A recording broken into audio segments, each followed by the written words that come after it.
Hello! I'm your sweet old grammar granny, here to help you learn what you need to know about words, phrases, clauses, sentences, and discourse.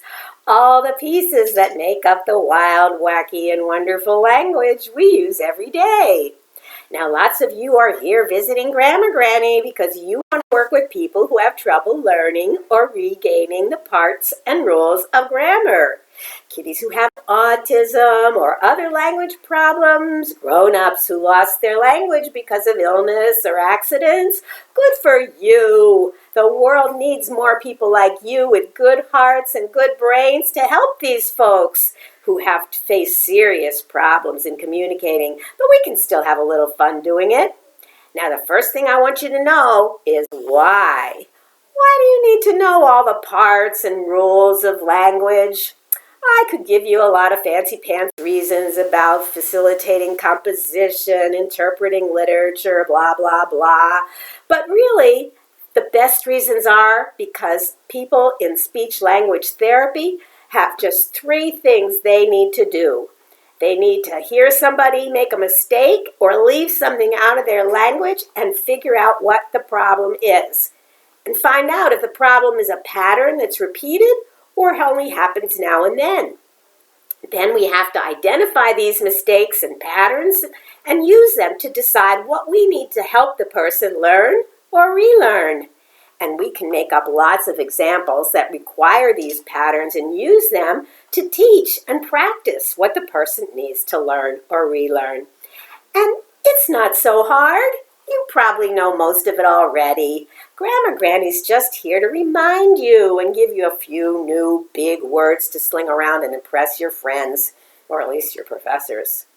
Let's start with some things you probably learned in high school. The 8 parts of speech.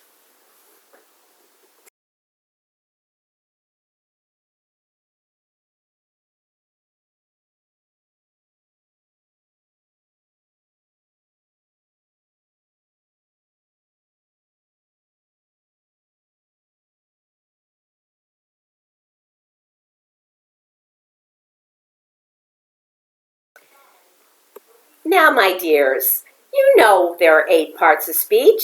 How many can you remember? Stop Grammar Granny's video and write down all the parts you can. Great job! If you remembered some of them, have a cookie.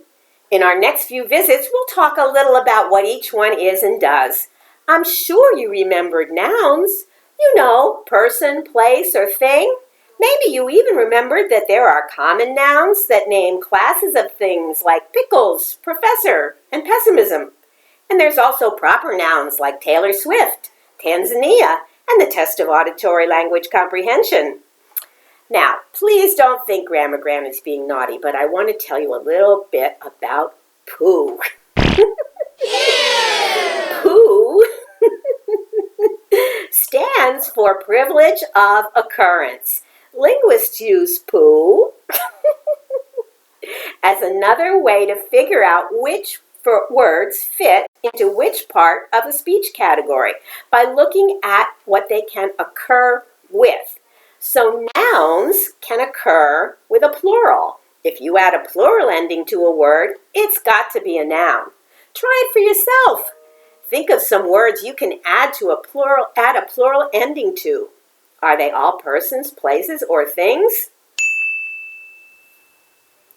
You got it. Nouns take plural endings.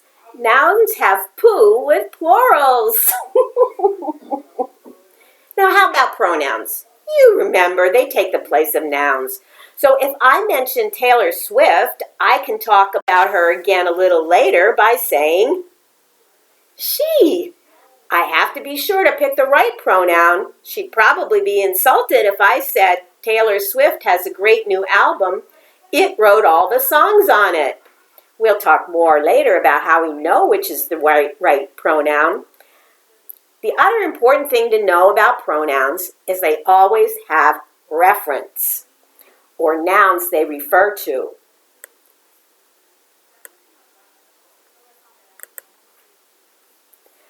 If we can't find a referent for a noun, we won't know who the person's talking about.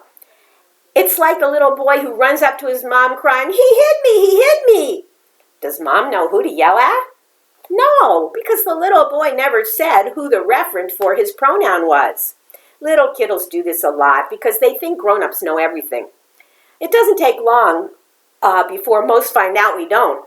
But a common mistake for typical little kiddos and older ones with language disorders is to use pronouns without reference. Clinicians need to identify these kinds of errors in order to help the child establish pronominal reference, or teaching kids how to make sure mom knows who he is, so she'll be sure not to give him a cookie when she bakes some. You also probably remember what verbs are. They talk about states of being, whatever those are, or actions. Pooh can help us with identifying verbs too. Verbs take a tense ending, a past tense ending, like ed. So if we say they passed the ASHA exam if they study, and they passed the ASHA exam last month, then pass must be a verb because we could make it into past tense. Now, not all verbs end in regular ed endings. Some verbs are irregular and have past tense that doesn't follow the usual rule. That's why my dear old grandpa used to always say, you can't run through a playground.